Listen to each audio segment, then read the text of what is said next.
Hi, I'm Barbara. I'm Associate Governor at the FCC and your moderator today for our panel on where is Hong Kong headed as a startup capital. And I'm also the founder and CEO of PAKT, an award-winning wardrobe management service that is Hong Kong born and bred. So this will be the first of a series of lunches on entrepreneurship. And this one is focused on founders, and next one, I hope, on investors and risk appetite. And the third may well be a fireside chat with an interesting government representative. So this lunch coincides with a week-long Start Me Up Hong Kong festival. And Start Me Up Hong Kong states that Hong Kong is Asia's most dynamic startup capital. So we're here with our founders to hear what they think about the current landscape and where they think that Hong Kong is headed. So can I ask each panelist to introduce themselves? Short intro on yourself and your business. Short intro, yeah? Short intro. Clock's running. Okay. My name is Arthur from a company called Negawatt. We help corporates to incentivize their stakeholders, whether it's internal, external stakeholders, to drive social value in Hong Kong. We're here to disrupt the biggest buzzword in the world. It's called ESG. And I'll tell you guys why in a bit. Thank you very much. I've been in the sustainability field for about 16 years in clean tech, real estate, decarbonization, smart buildings. Listed my last company in 2016 in Hong Kong, and I found out there's so much work to be done. So I'm here to drive social value on individual level. Thank you. My name is Jordan Kostelak. I'm the co-founder of a company called Deploy. Deploy is an expert network where we source early stage venture deals from active industry practitioners. So the people who are close to the problems identify those that are solving them.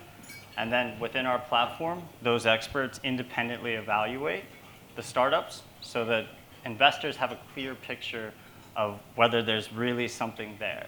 And before that, I was actually working on the buy side at Jones Lang LaSalle with some of these brilliant people over here, where I was the Asia head of prop tech. So I was deep into the property technology sector for 5 years prior to starting this, and you'll hear more about it later as well. Hi, I'm Ryan Manuel. I founded here a company called Bilby. We're an AI company. For those who don't know, a bilby is an Australian desert animal. I'm from the desert and I'm Australian, synergy. We do AI. I'll talk more maybe about the company later. Before that, I was working at Hong Kong University as a professor of Chinese politics, also a long story. But I began life as a computer programmer after escaping the desert.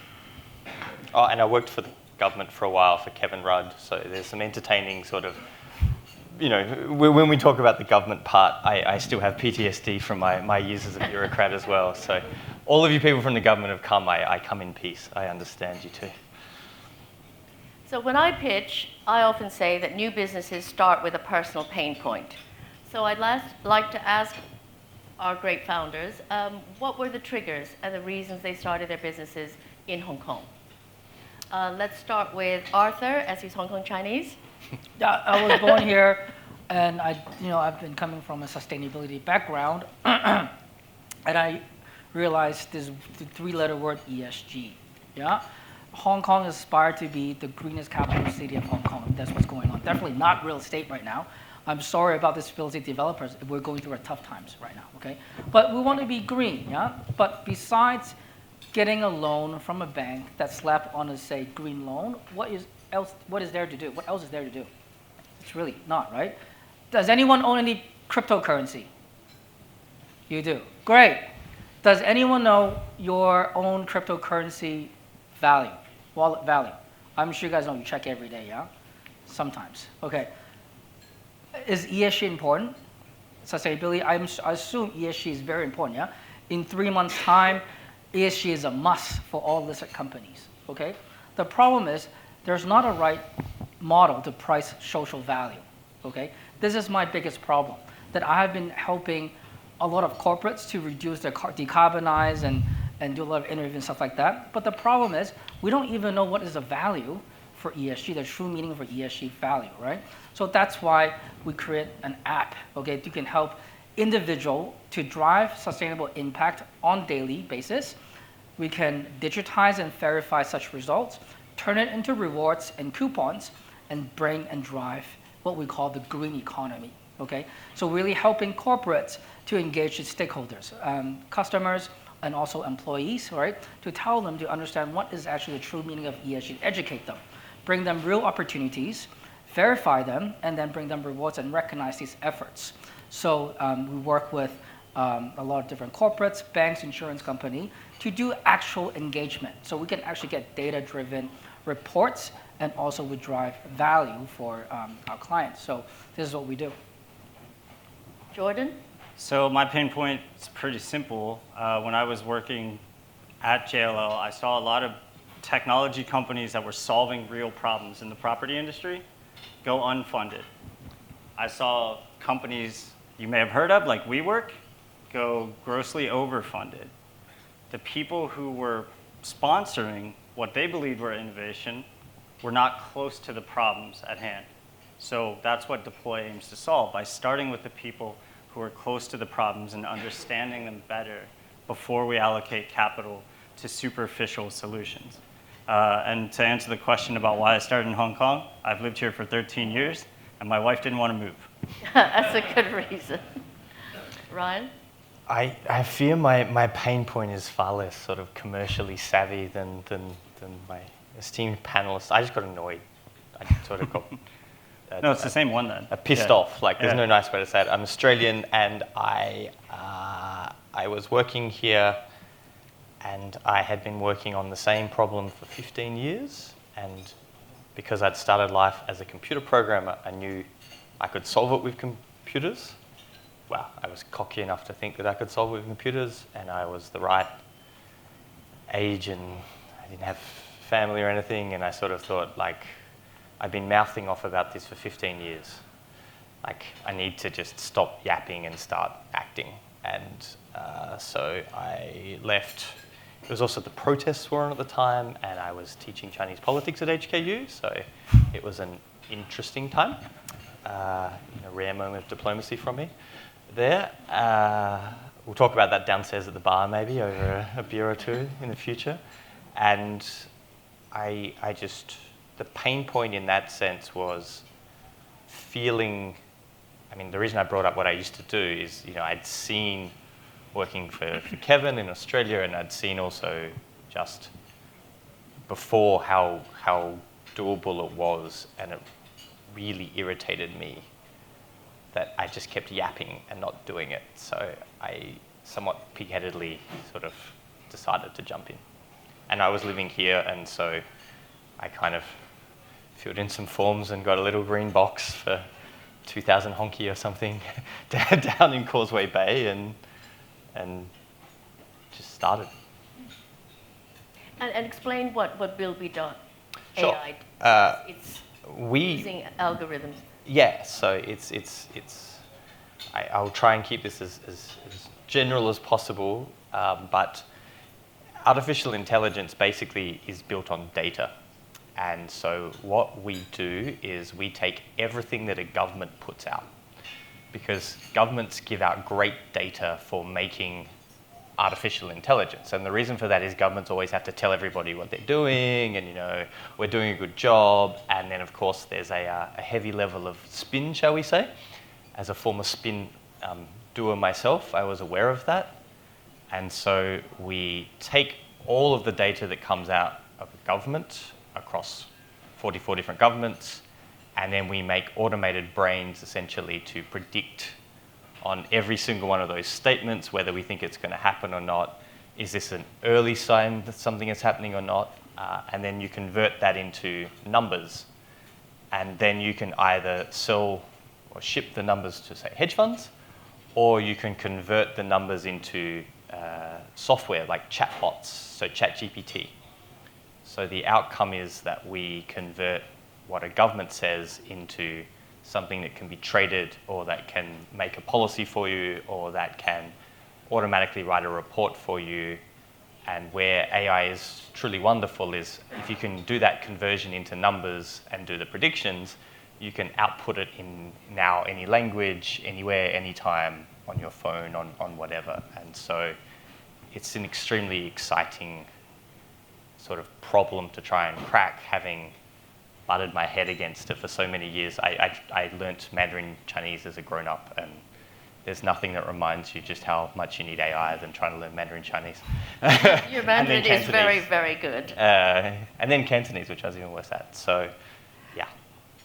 So it's interesting if we look at the startup ecosystem as it is today in Hong Kong, right? They're the obvious pluses for Hong Kong. Strategic location for China, Asia Pacific, robust financial infrastructure, multicultural talent pool, easy to do business. But is there really a supportive ecosystem? And now we're getting into the dicier bits. I thought talking about like HKU politics during the process was bad enough.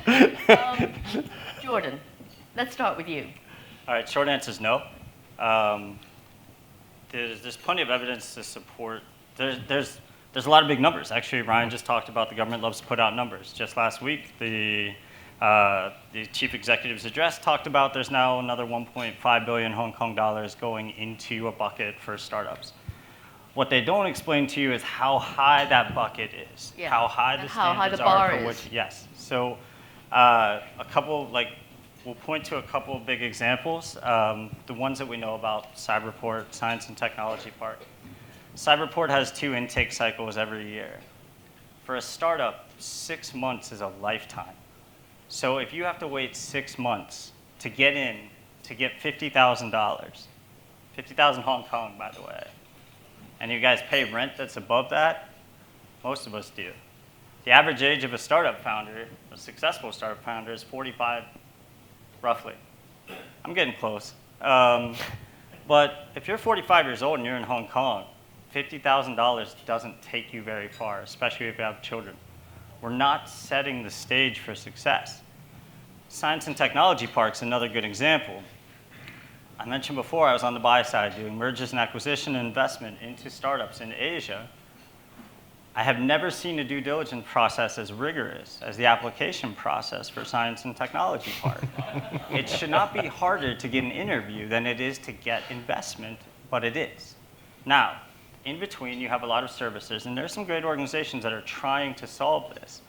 But innovation, look, it has to happen. It has to happen organically, and right now what we see is misaligned roles between the government and the innovators.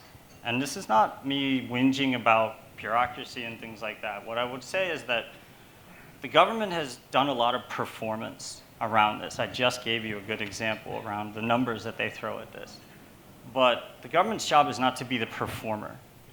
The government's job is to be the producer, to be behind the scenes engineering and arranging the best possible opportunities for the real stars to perform, which is the startups. Right now, that's just simply not the case. No amount of sloganism about being Asia's most dynamic startup city, and no amount of huge pools of capital going into a bucket that no one can touch is going to fix that. It has to be a lot more accessible, because that is the risk that needs to be taken in order to actually allow the opportunity. There has to be, there's a rule that's used in venture capital, it's called the power law. It's the idea that you basically, 1 out of probably 50 investments has to 100x to offset the portfolio of the rest of the investments that don't succeed. Hong Kong's not playing those numbers. Hong Kong's trying to do power law investing at a scale of like 1 to 10. It's not risk.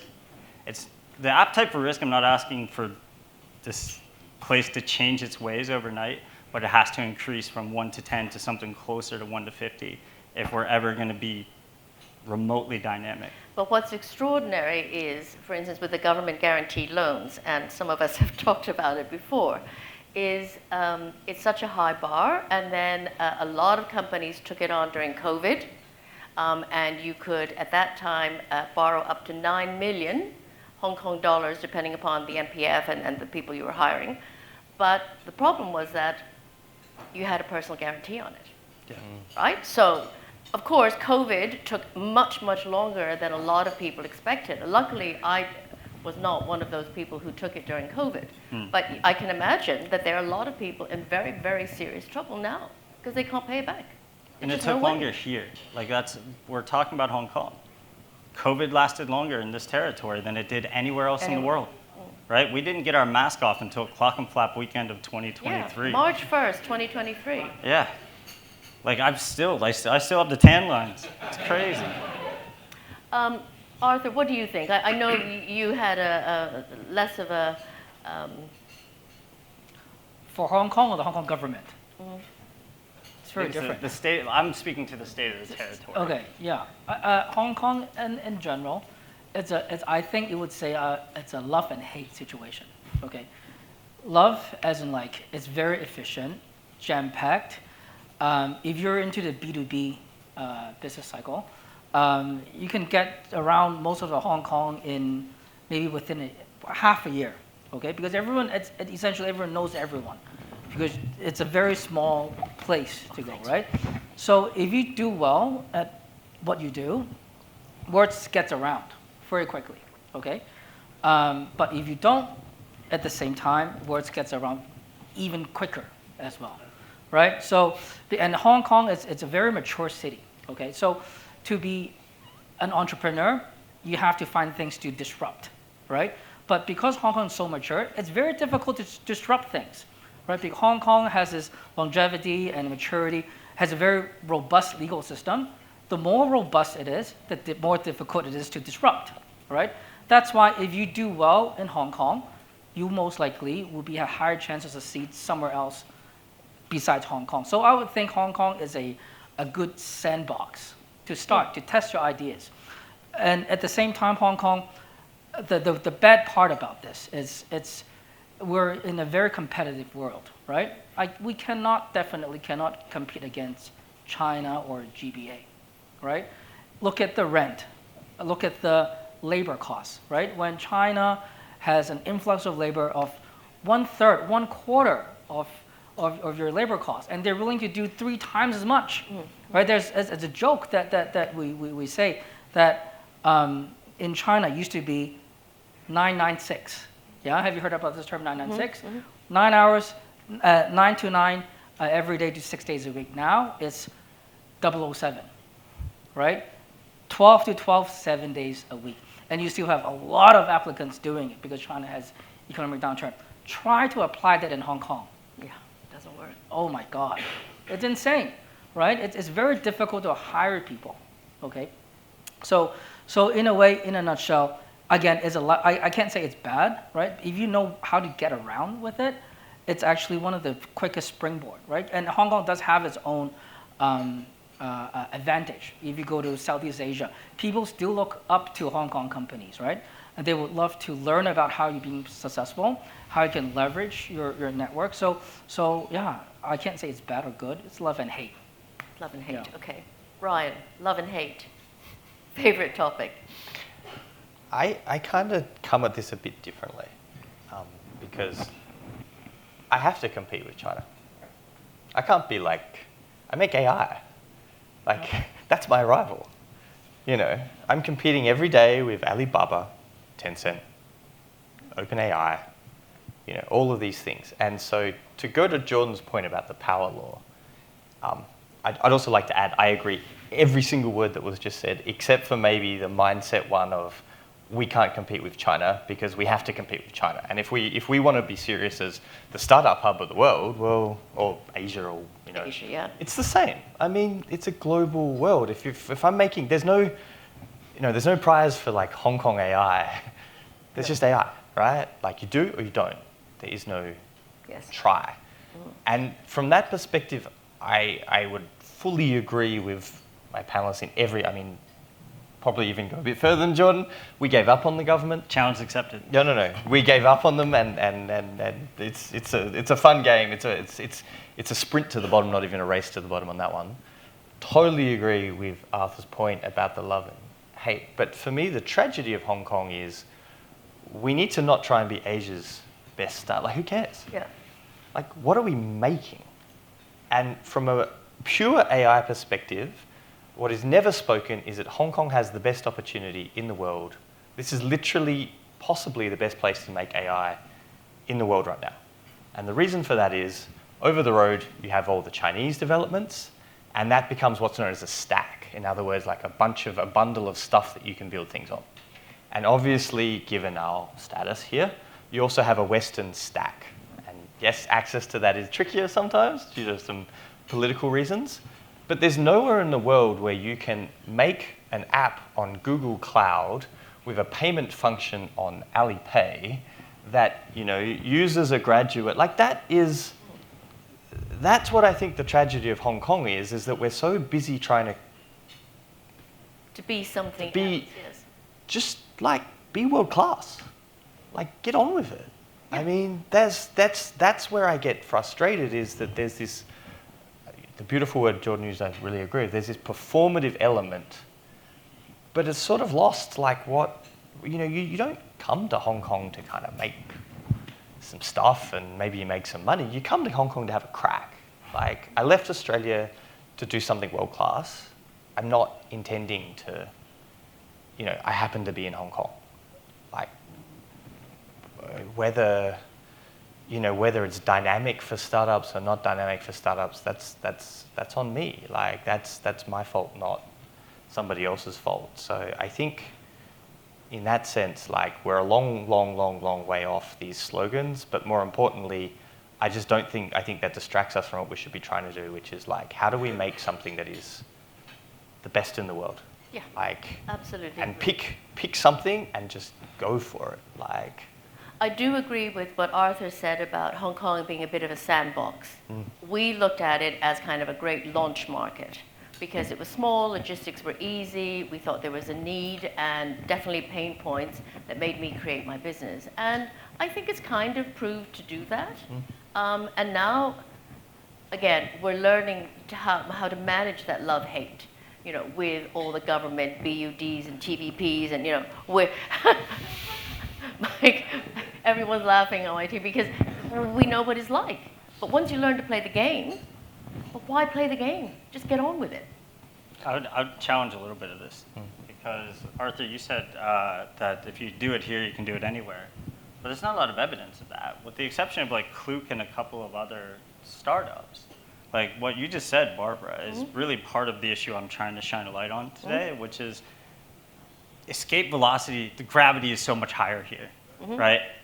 And part of what's trying to be reconciled as we cross this halfway point of handover is what is Hong Kong's role as it gets integrated into the GBA? And this is where I think it's not just the performative aspects and the sloganism. Like, what the GBA really doesn't have, if it wants to be the Silicon Valley of the West, or of the East, excuse me, is it doesn't have its Sand Hill Road. Yet here we are in the richest and one of the deepest capital markets on the planet, but it's one of the least diverse. And that's the role that Hong Kong needs to be embracing instead of, like, I went to one of the Start Me Up conferences this morning. It's called Game On. And the first panel was about the gaming market in Asia. And the one word that didn't come up the entire time was fun. What the hell are we doing? Like, it's a game. It's right. Like, this should be what the conversation is about. There's a lot of talk in the world of innovation about first principles, right? First principles thinking. VC bros. So I make a distinction between actual venture capitalists and VC bros, the guys who regurgitate things on LinkedIn and call it thought leadership. I'm sitting here, mate. Like, I mean... VC bros love to wax lyrical about this idea of first principles thinking, right? But then don't necessarily hold themselves to that same first principles thinking. And this is where we get log jammed with these conversations. This market, Hong Kong, as a capital market, urgently needs to diversify and needs to be the capital allocator for the GBA of the future. That's the only identity that makes sense. Building close to Shenzhen and hoping we become a center of tech doesn't work. Sending innovative companies into exile in Sha Tin, or worse, on the south side of the island. I won't name it. I won't say which port, but I'm off it. Exiling the innovators to those places disconnects them from where the commerce is happening. That's not, if we can't integrate within this tiny territory, how are we going to integrate up there, right? That's the big question. I completely agree. Well, I do have to chip in a little bit. Yeah, go. Please do. Because I started about 20 years ago being an entrepreneur. And compared to 20 years ago, Hong Kong is already a lot better before. Yeah, didn't even cyberport, right? But agree, yeah? Have anyone heard about this term TVP? Technology Voucher Program. Has everyone tried to apply that TVP program, yeah? It takes, what, 18 months to get in reimbursement? I'm like, yeah, that's, by the time 18 months, I've started my third company already. Well, the technology's out of date. That's what happened to me. It came back to me and you're like, you did not account for market rivals such as ... And I'm like, they didn't exist when we put the forms in. You're darn right I didn't account for them. So the issue is the government is realizing they need to innovate because Hong Kong did not have to innovate. That's the problem. Hong Kong, the last 30, 40 years, we did not have to innovate. You buy properties, you sit there, collect rent, and sell. Yeah. Right? That's what we do, right? Why do you want to rock the boat when the ship is selling? Yeah. That's the problem. Yeah, we didn't have to, there's no innovation. Innovation means risk, means like bad reputation. My job is on the line. Like, you know, this is the problem, that we didn't have to compete with anyone else 20 years ago. But now, obviously, with the internet and everything, we cannot have the same mindset. The issue is the government, it's not that they don't have enough resources, it's the government who actually manage the resources has to be disrupted. It's the people who sit on the chair and panel, they didn't come from an innovation background, they come from a, right? I want to go first. You understand? You get it, right? So how do you talk, you know, how do you sell innovation to someone who doesn't even know what innovation is, right? So that is a problem they have to change, the mindset. And that's what we do. But, you know, we are getting a lot of help as well. If you play the right game, if you know the right people, it's more help than ever compared to before, but there's still a lot of improvement needs to be done. I will say I agree with that. We are on the uptake, but God, it feels slow. But Hong Kong is the best place for networking. I mean, really, you can meet almost anyone you want to in Hong Kong. And that is what's fantastic about this place. And I think Hong Kong, as we keep saying, just has to get back to what it's doing, you know, what it does well, is to get going and not compare itself. I think what I'd like to do is be able to open it up for questions, but I'd like to ask one more question, and you guys have a choice. It's either about the fundraising environment in Hong Kong or elsewhere, or the biggest challenge that you've faced or are facing. What if the same answer? Well, you see, for me, it's always the same answer. But I let you choose, because then I think it'd be fun to open it up for questions.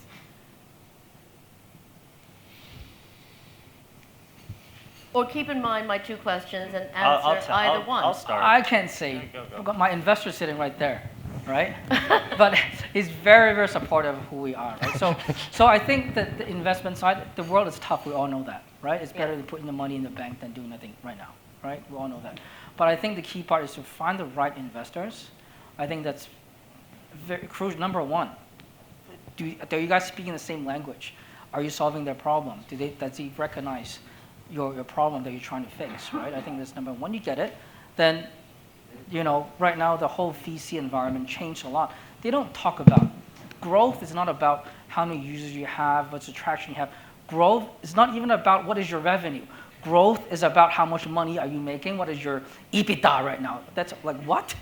I mean, like, you're talking about EBITDA right now, it's like late stage, right? It's not VC. Nah, you know, we're kind of cautious. We would rather focus on companies that are breaking even and positive. Like, yeah, then that's not VC, right? So the whole last 18 to 24 months, the investment atmosphere has definitely changed, because it's harder for them to get money too. It's not the problem. It's because the LPs are changing investment appetite as well. So the GPs, their hands are buckled and tied down, right? So this is the current situation I'm facing. Well, find ways to innovate, cut costs, you know, do something about it. Otherwise, you might as well just close it down, right? I would just say that I've mentioned before about VC bros versus venture capitalists, and the word venture capital comes from adventure. It was about funding these ideas that had a sense of adventure. Yesterday, I was at the StartmeupHK presentation where venture capitalists were pitching, but many of them more tick the VC bro box. And the reason that was is because they would say, oh, we're early stage investors, but here are our requirements.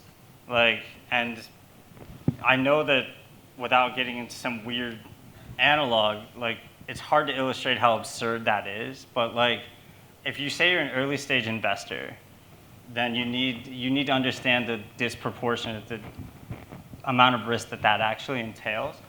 What you see a lot more of here is there are mature funds, there are funds that know what they're doing.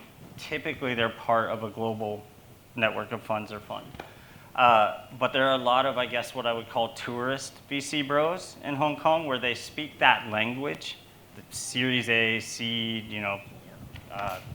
thesis and mental models, and they have this jargon that they love, but they don't actually understand what it means in terms of inflection points, company maturity, how it aligns to the growth trajectory that they're on and what they're actually betting on. It's just this sort of vogue profession, right? And one of the big issues with how vogue it has become in the past decade or so is that you have a disproportionate level of confidence relative to competence. That's part of what we've tried to solve with Deploy, is by going back to the experts and saying, hey, does this solve a real problem? Rather than, as when I was on that expert side, being fed a menu of solutions that are all very sort of beyond worthy, right? So there's a bit too much of that. I think that, to Arthur's point, the pullback in their LPs, their investors investing in those funds, a term that the venture capitalists like to use is a flight to quality. We're seeing that self-correcting mechanism in the market that's starting to make those things better, but there still needs to be new processes implemented to make it more efficient. Ryan, any thoughts?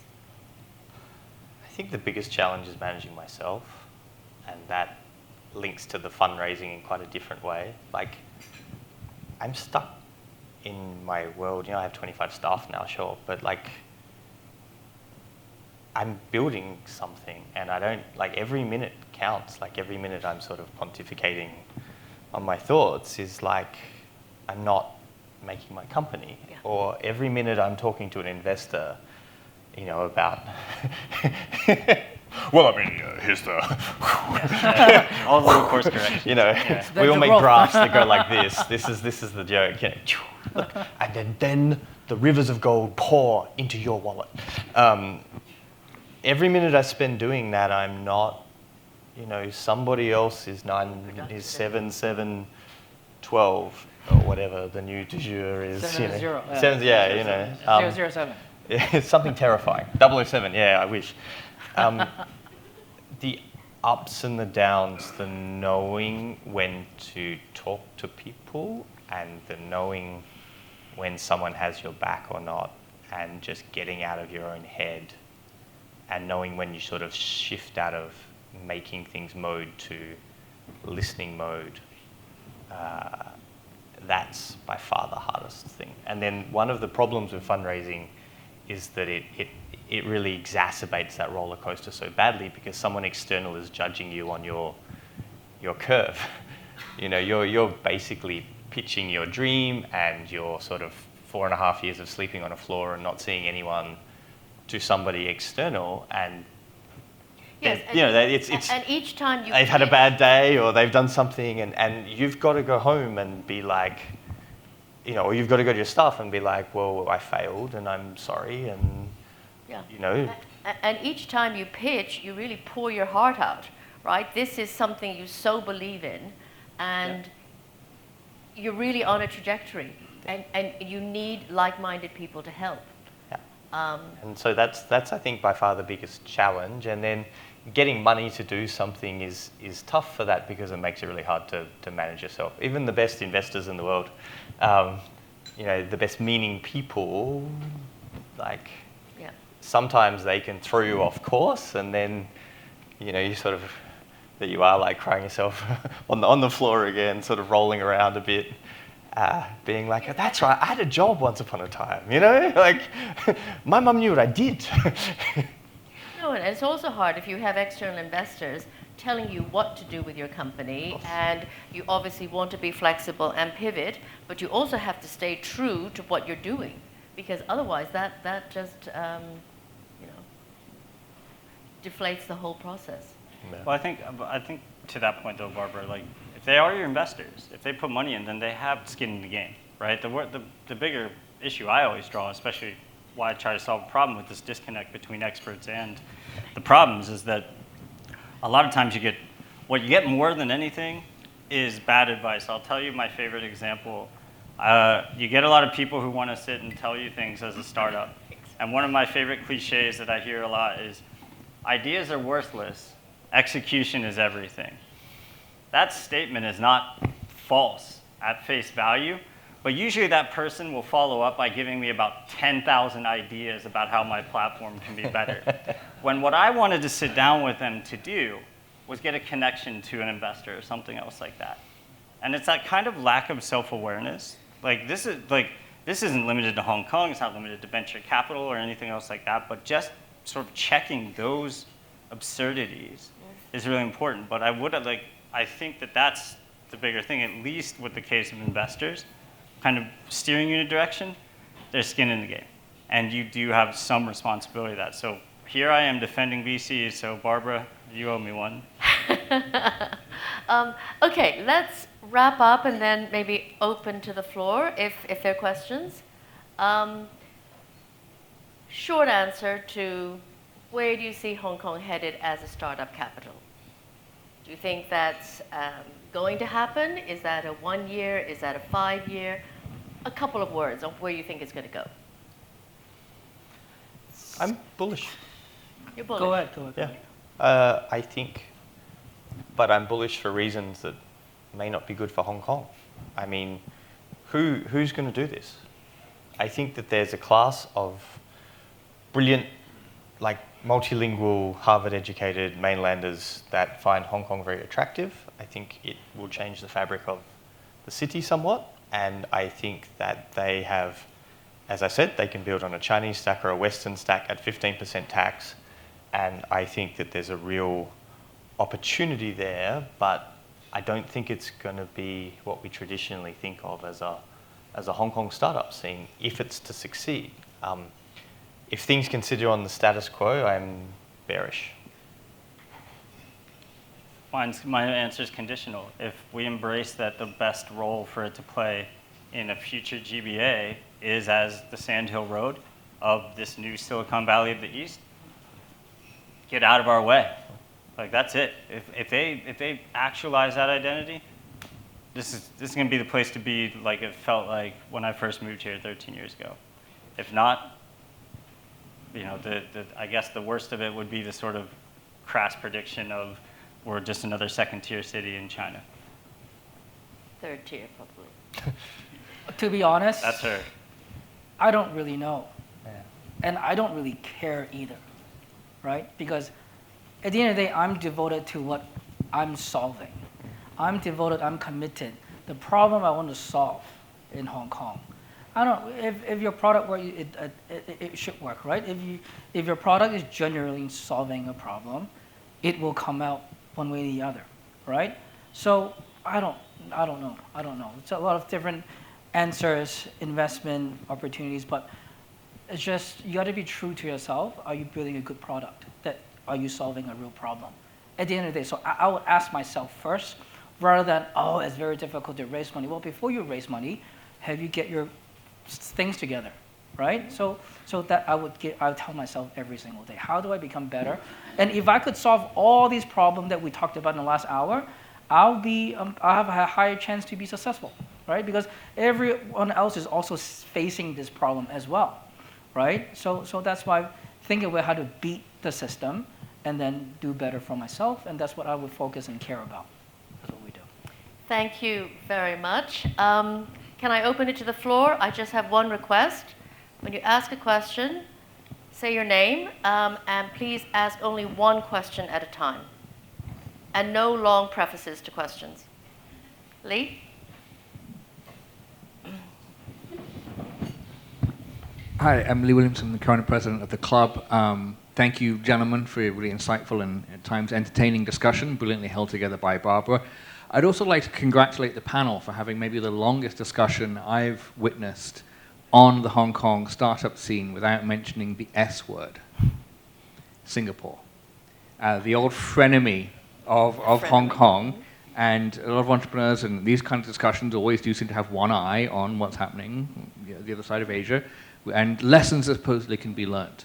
I hear from some entrepreneurs who will wax lyrical about how Hong Kong needs to learn from Singapore in terms of access to capital, in terms of regulation, in terms of the ecosystem. And I hear from other entrepreneurs who say that's all nonsense. Singapore, like in many other areas, just has a better PR for its, better public relations for its startup scene. So which one is it? Are there things that the Hong Kong startup scene can learn from Singapore or not? Thanks. Maybe I can answer that because I opened in my company is Hong Kong based, but opened in 2016. I opened in Singapore 2023. Singapore was a breath of fresh air, no doubt about it. Now, whether that was because we were coming out of COVID or whether because there was genuinely a more open ecosystem, but certainly I met a lot of very interested investors. But then as the year went on, interest rates high, October 7th, I mean, it was just a very difficult year for fundraising, but I would say that it was a less risk averse isn't really the word, but they were more open somehow.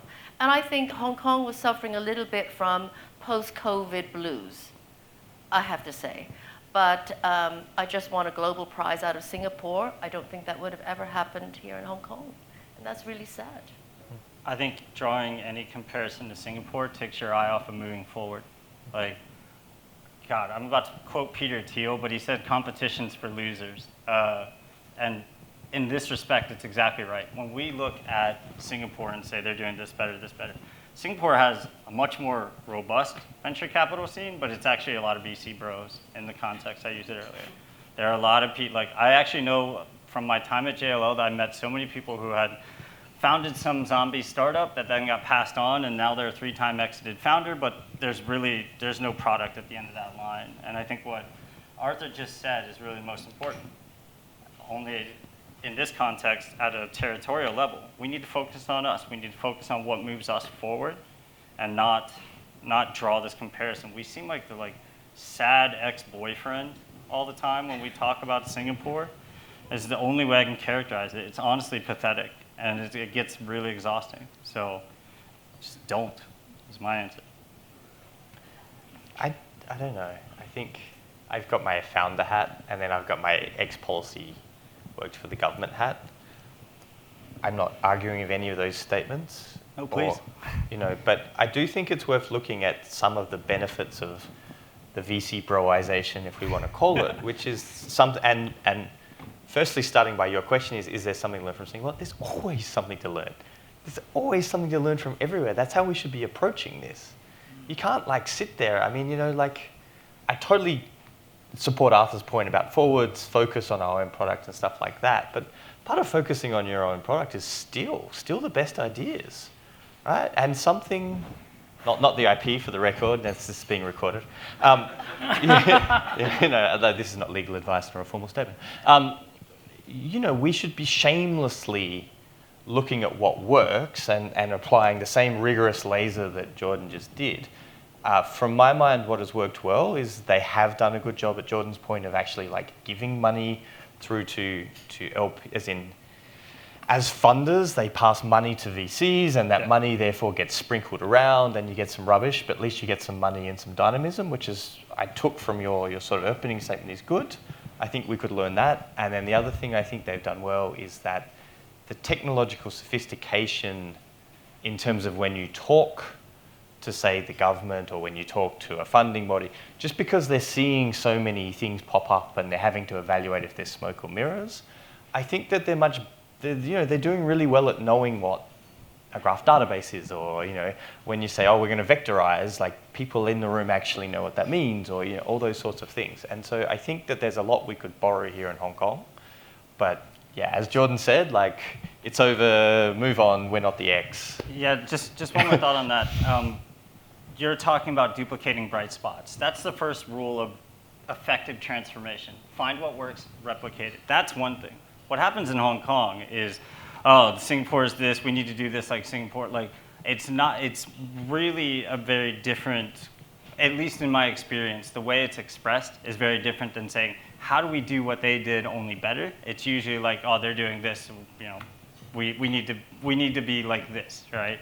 So it's a slightly, I guess it's a very subtle nuance, but it, like, the way that it's projected, I think, in these conversations and to what Lee was asking, that's what I characterize as being pathetic, and that's what tends to happen in these conversations. But you're absolutely right.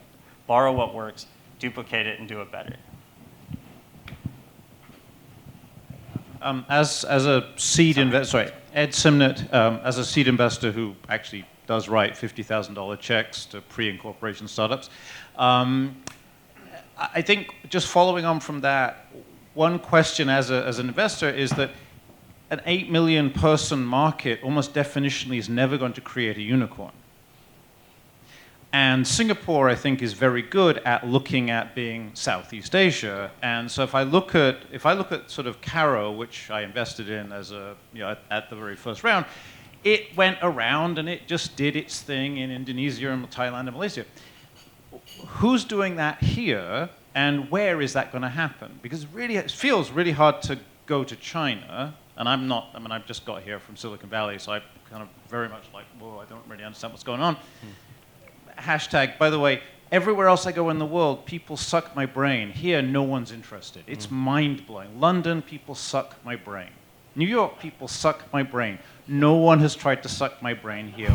One time, not once. 20 years in Silicon Valley, no interest. So just, you know, in Silicon Valley, they suck my brain, right? Just, no one's interested. So where do Hong Kong startups look to get that scale? Is it Southeast Asia? Is it the world? Or, you know, is the world credible? So that's, so, you know, as I say, Singapore, it's obvious. But where do they go from here? I mean, I said already, I make an AI model, so I have to be beating the world. Yeah, the distribution, the sales channel is a very good point. But if you, as Arthur said, if you build a better mousetrap, that helps. I'd be happy to suck your brain for what it's worth, you know. And I think it's a very valid point that, you know, it must feel very surprising and confronting. Exactly. Yeah, and No one is, I'm just some guy, right? But everywhere else in the world, this some guy gets like, you know. no, but I mean, you're kind of also answering your own question. That passion that you're bringing when you answer that, like, that's what drives where you go with distribution. That's what drives your products. That's what, you know, like, you go where the wallet is. If you've made literally the best algo in the world, and the biggest market for that algo is in the UAE, well, then what are you doing here? Get on a plane, mate. Right? Like, I mean, you go where the wallet is.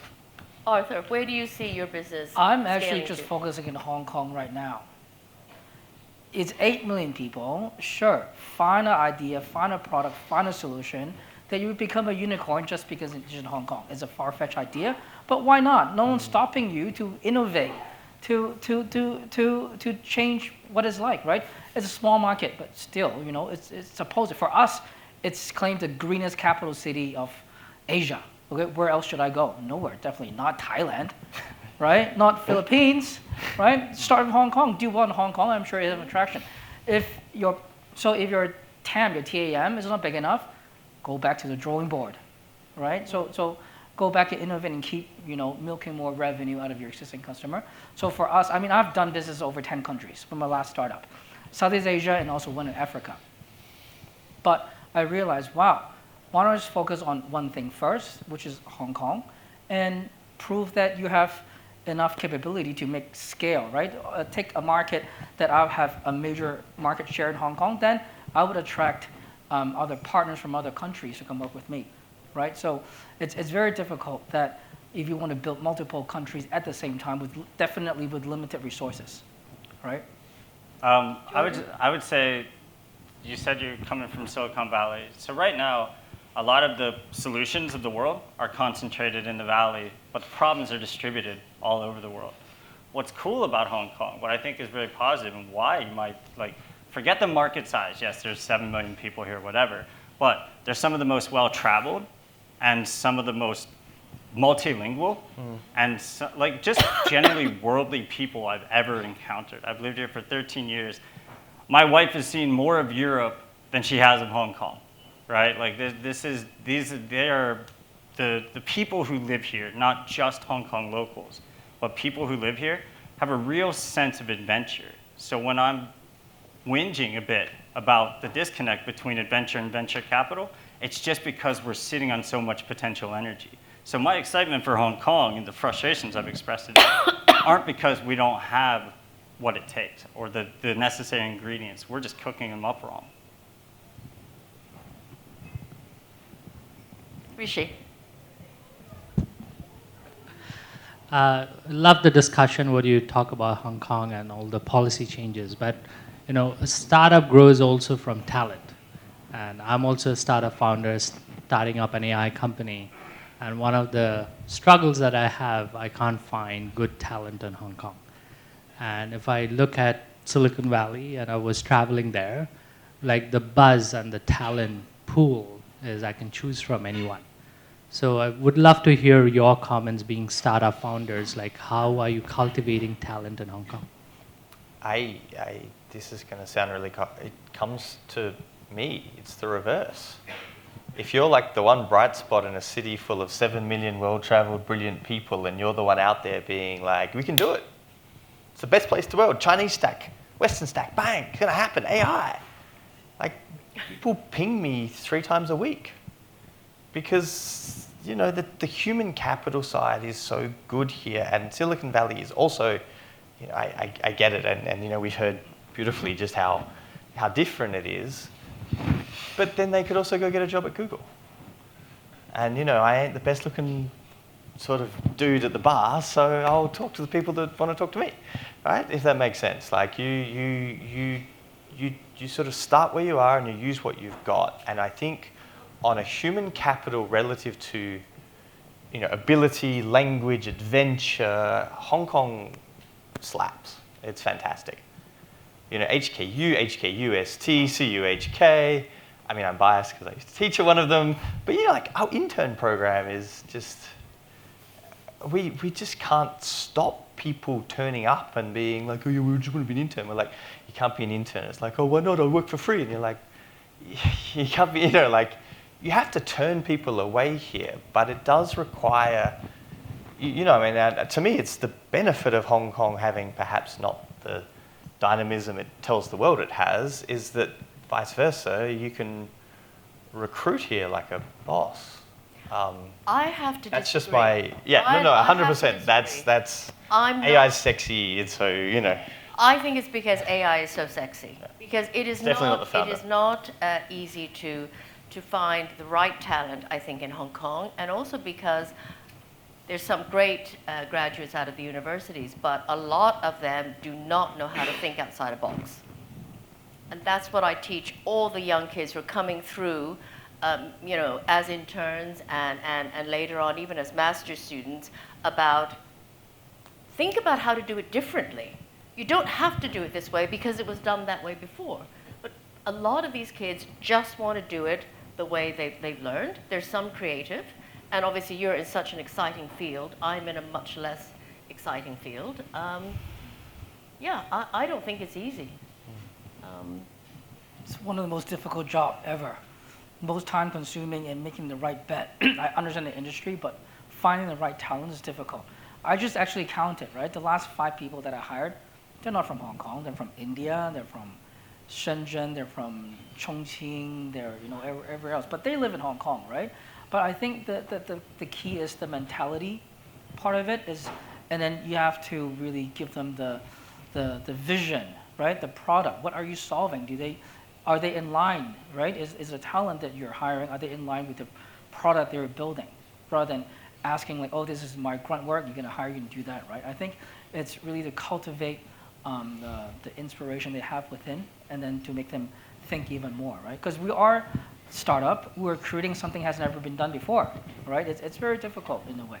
But I think the mentality of this is talent that I would look at, and it doesn't just have to be in Hong Kong. It could be anywhere. Okay, I think we have time for one more question. Okay, to each presenter, I spent many years in Silicon Valley on Sand Hill Road. So my question to each of you, using the analogy of crossing the chasm and establishing a beachhead, where are each of you in establishing a beachhead for your business? Next time, Michelle, let's start in here. So as in, like, where do you land and then expand? I'll take it so that you get a tee up. Yeah. For Deploy, a beachhead for our business is boots on the ground in Asia. So we, because we tap experts who are working in those sectors, they're also working in specific geographies.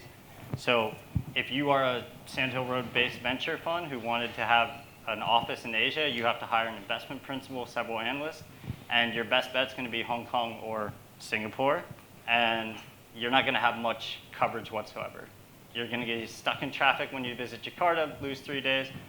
Our distributed network siphons all of that, cast a wide net. Our beachhead is to give access to where the most upside exists, which is where 60% of the world's population exists, which is just outside our door. New York. It's just, that's where the majority of our revenue is being. Hong Kong is good for meeting people who want to go back to headquarters, but like if you, again, to go back to my point before, if you want to be the best in the world, you've got to go where the best of the world is. If you want to sort of hedge funds, the highest proportion of hedge funds in the world are in New York, and 86% of our revenue is in New York. So. You mean like where should I start my business? What's that, sorry? What's the market you're targeting? Yours is Oh, Hong Kong. I'm in Hong Kong because Korea's capital city, 2,600 listed companies. ESG is a mandatory thing to do. It's here to stay. So there's still a lot of things to do, right? Greenwashing, there's a risk. There's a lot of things. Drive social value. It's a lot of things. I think I'm very, very confident that in Hong Kong for my business is going to do very well. Well, thank you very much for joining us today, and thank you so much to the panelists. I have an FCC present for everyone, so you won't forget to come back.